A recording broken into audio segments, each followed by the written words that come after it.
It's exactly 4:30.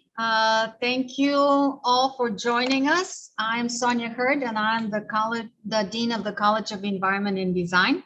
And I have the wonderful pleasure of introducing a friend of mine and a colleague with whom I work at the University of Maryland. This is Professor Madlen Simon, who is an architect and designer, and she serves as the Associate Dean for Academic Affairs and Outreach at the School of Architecture, Planning, and Preservation of the University of Maryland. This sounds like bragging, but I have to say that I am very proud. I made the excellent decision back in the day, and I actually appointed Professor Simon to be the Associate Dean at that distinguished institution, and she has done a great job ever since, both at the time when I was there and ever since. Professor Simon has a remarkable biography. Her bachelor's and master's degree of architecture are from Princeton University. She has been at the University of Maryland for over 10, 15 years now, if not longer. Okay, she'll tell us. And among her many areas of expertise, design thinking is one of her most favorite topics. She teaches a number of design studios. What I found so compelling and remarkable about her is that she manages to teach design studios across the world. Some of her more remarkable international collaborations include one with Al Nahrain University in Baghdad, Iraq. And also she has worked collaboratively with the Higher Institute of Economics in St. Petersburg and the St. Petersburg State University in Architecture and Civil Engineering in the St. Petersburg Urban Development Studio, which was held a few years ago. So I was just having a lovely conversation with Maddie just before we started, and she described her area of research as the intersection between architecture, design, neuroscience, and cognition, or put more simply, as the thinking game. And she has taught design thinking for undergraduate and graduate students at the University of Maryland for many years now. And I have been at some of her classes, and I was so inspired and continue to be. So I'm very much hoping that her presentation will inspire interest among our faculty and students to explore this realm in our pedagogy and research more fully. So there are many sub-realms in design thinking. In her bio, Professor Simon mentions that she's interested in history and theory of design education, design history and criticism, design practice, environment and behavior studies in architecture and design, and also design thinking for academic leadership. And I may add for any other leadership, which I believe really is the purpose of the talk. She has been able to teach this course, not just among the architecture and other design disciplines, but actually across the disciplines of the University of Maryland. And I think this really is the true purpose of design thinking, that it can inform non-designers of actually how to arrive at better decisions than they could without the methodology of design thinking. So I believe Professor Simon was at Stanford University at some point, where she took what I understood from her, very helpful seminar on the topic. And I've learned a lot from her, and I very much hope that all of you will have the same impression after this presentation. So Maddie, it's all yours. For the audience, please ask questions in the chat. And then once Maddie is done with her presentation, I will read them and edit them if necessary. And then we'll have a Q&A session as well. So although she can see us all, let's express our deepest gratitude to Professor Simon. And I am sure that this is going to be a very exciting hour that we have in front of us. So thank you. Oh, Sonia, thank you so much for that wonderful introduction.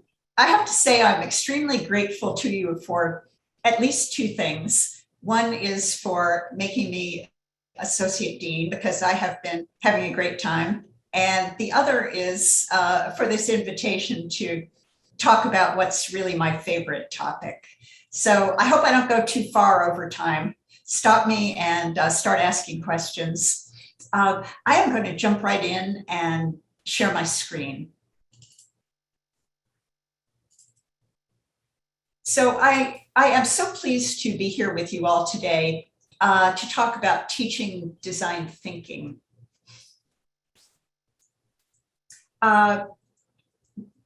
As Dean Hurt told you, I am an architect and designer. I'm an educator and I'm an administrator. And I have to say that I use design thinking in all of those aspects of my life. And I've started talking with students about their superpowers, and I tell them that my superpower is design thinking. And as we go along, I'm going to try to tell you about why that I think is so important in my life and perhaps everyone's. So I'll start by talking just a tiny bit about design thinking in theory. What really got me fascinated was when I went out to Stanford University for what they call their design thinking boot camp. I was with a group of executives of corporations primarily. And I realized that the D School firmly believed that they were going to teach all of us how to design in 4 days. And this was really revolutionary because it took me 6 years to get my architectural education. It was a long, slow process. And here we were out in California, condensing it into a long weekend.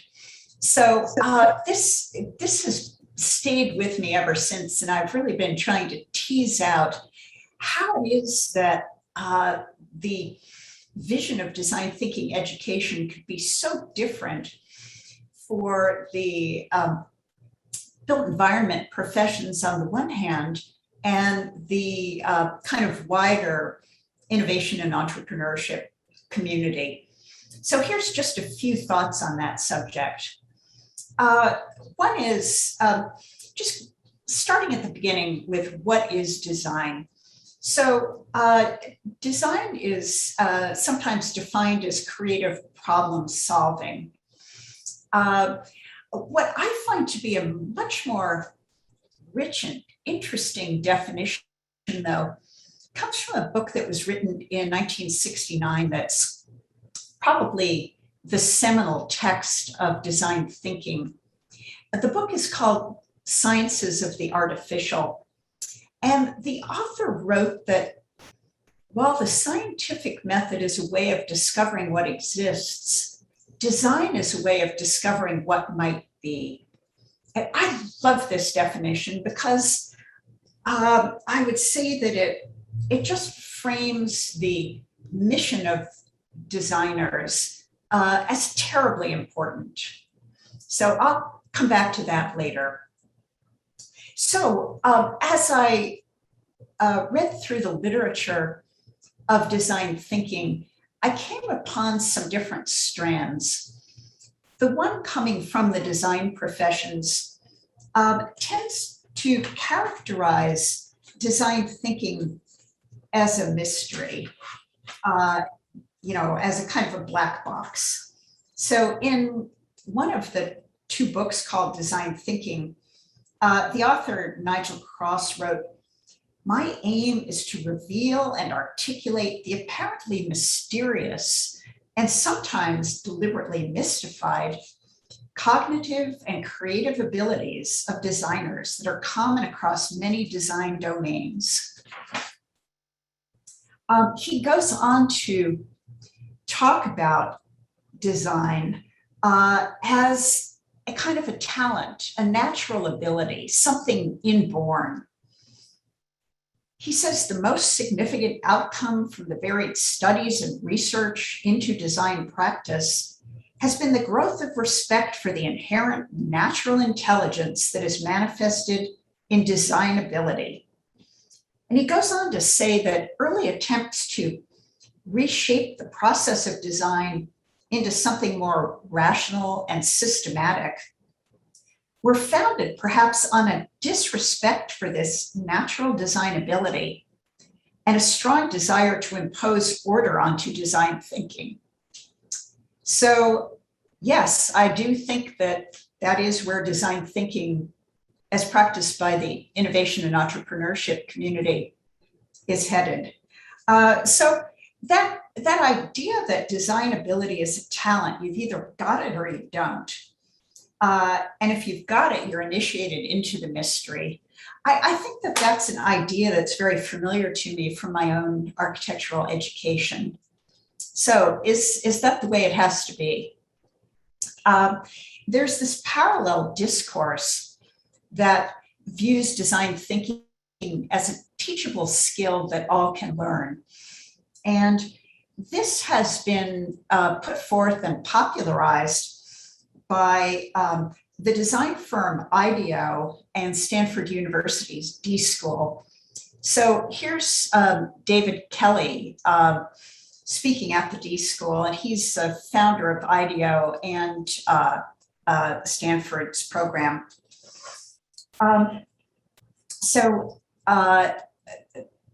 They developed a design thinking model that is characterized by what you might consider a process, but you could also consider to be 5 modes of thinking or 5 cognitive modes. So I'd like to consider it as both, as a sequential process and also as different ways of thinking that designers engage at different steps along the way. So the foundation of design thinking then is empathy. And this is critical because design thinking is thinking with others and for others. So a key here is that design thinking is a collaborative venture. And I'll talk a little bit as we go along about why collaboration is so important. And it's also a process of designing for people who are not oneself and in fact are often very different from oneself. So the foundation then of design thinking is empathy, the ability to understand the emotions of others. It's key to understanding human needs and dreams and desires. Yes, it's about solving problems for people, but I believe that it transcends problem solving to discover better futures, ways to enhance the lives of individuals and society. So the empathize mode then has a number of I would say, techniques to help designers to get inside the heads and hearts of the people that we're designing for. Let me say quickly that the illustrations here come mainly from my first experience learning design thinking at Stanford University. So just to help you understand the context a little bit, we were presented a design challenge from the general manager of the San Francisco Hyatt Hotel to design an experience for hotel guests that would take place entirely outside the doors of the hotel. So a couple hours after we arrived at the Stanford D School for our design thinking education, they had us all loaded into a bus. They drove us down downtown in San Francisco and dropped us off in Union Square right outside the doors of the Hyatt Hotel. So here are a couple of my classmates engaged in interviewing random visitors to Union Square to find out what it is that makes visitors to San Francisco tick. So here they're practicing the technique of the empathy interview, where the key is to pick up on the emotions of the people that one is interviewing to try to develop insights about what's truly important to those people.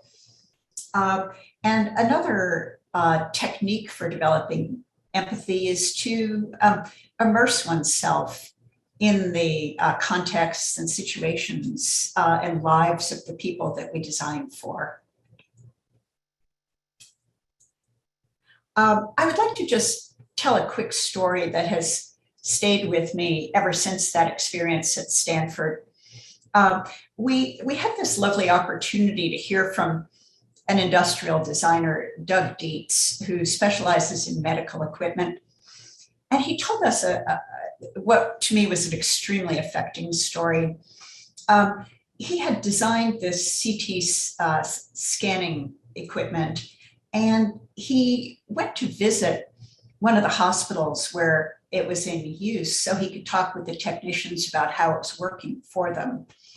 And as Doug was walking into the room with the CT scanner, he encountered one of the patients, and she was terrified. And it was that lightning bolt moment for Doug when he realized that in all of the careful design that he had done for this machine, he hadn't considered who was going to be using this equipment, and he hadn't considered the experience of those users. So that really revolutionized his design process. And one step he took was to create an advisory board of pediatric patients to help him really focus on that foundation of the design process, empathy for the users of one's designs. So moving on then, in the empathy mode of thought, we discovered insights into what people care about the most. And the next mode of design thinking then is to define the design challenge, to define it in a way that's based upon those insights. So we take a kind of Mad Libs approach where we fill in the blanks. So we met, I'm going to say Linda, because Linda was the person that I met in Union Square who really made it all happen for our team. And we were amazed to realize that Linda had an experience at a theater that was at a homeless community in San Francisco. She had such a deep connection to the actors that she wanted to find ways to continue to engage with that community of people experiencing homelessness. So this was just so important to our team that we crafted a "how might we" statement based on our insight about Linda. So we said, how might we design an out-of-hotel experience for Hyatt guests that engage them with communities in San Francisco that would benefit from their help? And that design challenge then drove us forward. So the define mode then is a very focused form of thinking. It's a synthetic mode in which we take information we've gathered and we bring it together. It's a convergent mode of thought. So it's a very particular way of thinking. From this define mode then, we go into the ideate mode. And here, this is essentially the opposite type of thought. It's not focused, but it's flaring. It's divergent, it's lateral, it's free-flowing, it's non-judgmental. The aim here is not to come up with one statement, but instead to generate as many ideas as possible. And here's where the diverse team is absolutely essential, because when you get together a bunch of people who bring different perspectives, different backgrounds, different life experiences, you have the best shot at getting the most ideas. And that's what you're really looking for in the ideate mode. So here it's terribly important to just let those ideas flow freely. And it helps to have some prompts to keep those ideas moving. So you might start with thinking about really practical ideas, things that would work, things that, we could afford and so forth. And then switch immediately and think about wild and crazy ideas that, that cost more than $1 million, ideas that would work on the moon, ideas that would work with animals, ideas that are, so crazy that they couldn't possibly be implemented in the present time period. And then once you get a great idea, stand it on its head and try out the opposite. So it's really all about unlocking that free flow of ideas. So if you've ever sat at a drafting board with a blank sheet of paper in front of you or a blank computer screen, this is really the antidote to that kind of brain freeze. It's just a way to just let out a gusher of ideas. The more, the better.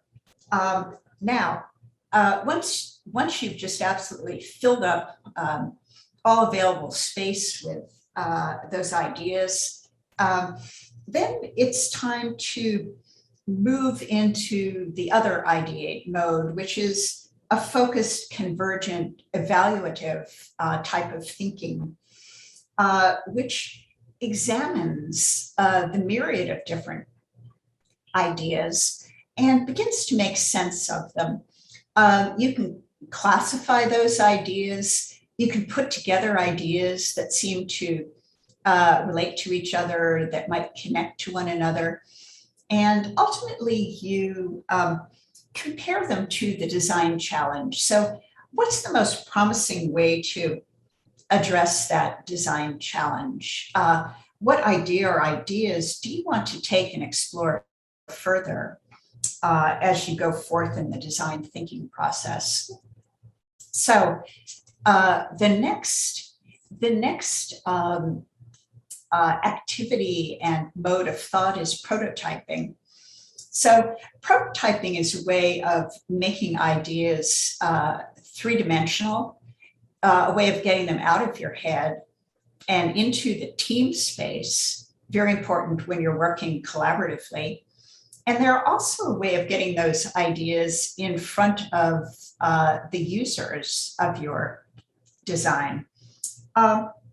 So I like to think about the form of thinking that you engage in the prototype mode as a form of thought that begins with the hands. So I think about it as the hands beginning the thinking process by picking up some materials and starting to manipulate them. And then you see it with your eyes, you begin to consider it with your brain, and you send feedback then from the head, down the arm to the hands. And you continue that crafting process and continue that kind of head to hands and back again feedback loop. So I think about it as a kind of nonverbal thought process, kind of nonverbal communication that gets your ideas out into the real world. And that then moves you into the testing mode, which is where you take your ideas back to your prospective users and you get their response. And here, the thought process has to be very open-minded. You have to be patient. You have to be observant. and you have to watch and you have to listen carefully. So in a way, this is taking you back to the empathetic form of thinking. You really have to understand the responses that you're getting from your users.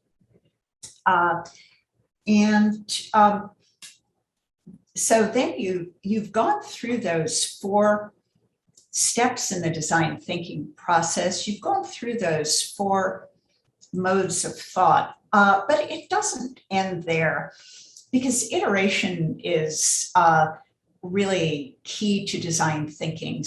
So you want to take that information that you gained from the test and then think about where you need to go back in those steps that you went through to either gain more information about the people using your design, or perhaps to better define the design challenge, or perhaps to generate more ideas, or perhaps to build a better prototype, or some of all of those steps. And then you continue cycling through those design thinking steps until you run out of time. That's the way it works, right, with design. Okay, let me show you some examples of design thinking in practice. And these are projects that I've done with students, both undergraduate students from all across the university, and also graduate students in the architecture program. So I'll try to go through quickly because I don't want to take up too terribly much of your afternoon. Here we go. First, multifunctional furniture for students. So this was a project that was initiated by an individual studies student. This was a student who designed her own major. And she started off this project by thinking that when she's socializing for friends, they often just end up sitting on the floor. And she wondered why, and she wondered what she could do about it. So she engaged in a very explicit design thinking process, which I think she documented quite beautifully. And she decided that she needed to design multifunctional furniture for these students. So she went through a very beautiful process of ideating through sketching and then prototyping, first with very tiny prototypes on the 3D printer, and then moving up to full-scale prototypes that she made on a CNC router, designing these prototypes successively and testing them out with the actual users. I like to show this because I think she documented her process so beautifully. She was, very conscious as she was doing this design of how these various steps in design thinking were aiding her in moving through the design process. Next is the cardboard chair. And this is a project I've been doing for at least 10 years now with groups of undergraduate students in a general education course. And so I teach 90 students, they work in teams. So every fall we have about 20 chairs that are coming to life in the great space of our building. This group was designing for a user whose favorite place to be on earth was sitting up in a tree and reading a book. And so they were quite literal in their response, and they designed a tree for their user. And here he is sitting in this chair. And I like to think that he's looking like he's found his happy place.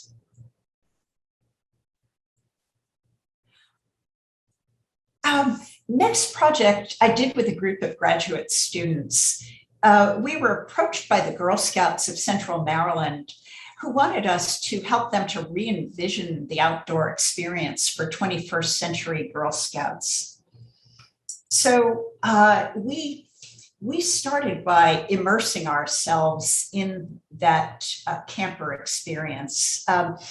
We went and spent a night at the camp as the studio, all crammed together in a hot and mosquito-ridden cabin, which gave us tremendous insight into the camping experience. Well, it wasn't all bad. We had some wonderful times there, and on that visit, we engaged with the Girl Scouts leadership, with the camp staff, and with volunteers. And then we came back to school and we brought the Girl Scouts in, and the studio engaged in a design charrette with the girls. This was really intended to bring out more about their lives, what's important to them, what they're missing, what their dreams are, all to help us really to define the design challenge of creating an outdoor experience that would be meaningful and important for these future leaders.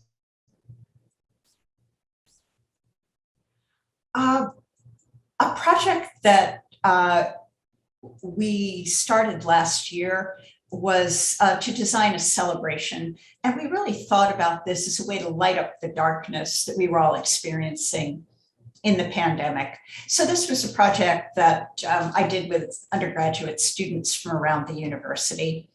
And it asked them to do some empathy interviews with family and friends. And then the interviews were all about a celebration that was important in those people's lives. And then they thought about how to redesign the experience. And so here it was a wedding. And one of the techniques that we used was storyboarding to get the students to really think about unpacking the experience into its important parts.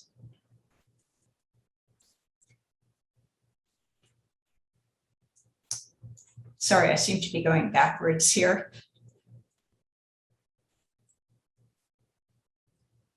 Okay, so here was a user profile that one of those undergraduate students did for this project to get to know a person deeply. Okay, last project that I'd like to show you is Applause Cafe. The leaders of the Performing Arts Center on campus came to us with the hope that we could redesign the cafe at the hub of the Performing Arts Center. It had a number of problems. The big one was that it just didn't appeal to the people who inhabit the building, which is a really diverse range of Performing Arts Center staff, faculty of the various performing arts disciplines, students of those disciplines, and visitors, the audiences for the performances. The cafe was two parts that were separated by a kind of a big gap with a staircase. And people didn't really associate the food service part of the cafe with the seating part that was way around the corner. So we began the project with a group of grad students in the empathize phase by meeting with the leadership and the staff of the Performing Arts Center, along with the staff of the cafe from food services, along with the people who were going to build the new cafe. And then we moved on to immersing ourselves in the performing arts experience and interviewing a number of the people who were visiting and inhabiting the Performing Arts Center. Next, students went back to studio for that ideation process. They did it in 2 teams. Each team came up with their own idea. One team wanted to bring the outdoors in and make a garden cafe, and the other team was interested in the idea that they called morph. And that idea had to do with one single surface that would wrap itself all the way through the food service area, around the staircase, and into and through the dining area. So ultimately, we took the 2 teams and combined them into one. We took the 2 ideas and melded them together. So the students then drew this kind of combined morph and garden cafe concept in their ideation process. And then they moved on to prototyping. And they started off small, with the kind of typical model building, and kind of drilling down to the parts and the components.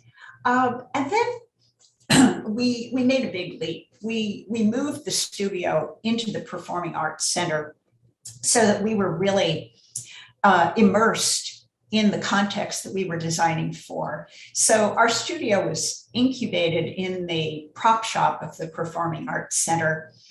And so students upped their prototyping game to full-scale prototypes, first in kind of not too expensive material of MDF. And they went through successive iterations of the prototypes, fabricating on the CNC machine and using hand fabrication and small equipment techniques. They went through many cycles of testing and iteration. So here they've mocked up their early prototypes in the shop, and they're working on testing them out. They mocked them up backstage and excuse me, got some of the staff to test out the prototypes. And finally, after a number of iterations, they took the prototypes over to the actual space and set them up, mocking up what a piece of the cafe would look like. And we were also charmed that as soon as they had unloaded the furniture into the space, along came a couple of people with their cups of coffee and tea, and they sat right down on the prototype chairs and began to launch into deep conversation. So at that point, we figured, okay, we think we've got it. We think it's working. And so I just wanted to show you quickly the results. The Performing Arts Center engaged a CNC shop to take our prototypes and turn them into the actual cafe components. And so here is Applause Cafe today, and it's well used, and I think you can see the morph idea of that counter that's wrapping itself from the food service zone and around the stair and into the cafe area, and providing spaces for all of the different users of the Performing Arts Center to come together and socialize and to feel that sense of community at the hub of their Performing Arts Center. Okay, just one last thing before I end, and that is why teach design thinking. And I would like to answer that question by saying that I believe that design thinking empowers students to tackle the grand challenges of our times and also to design their own futures. Okay, thank you.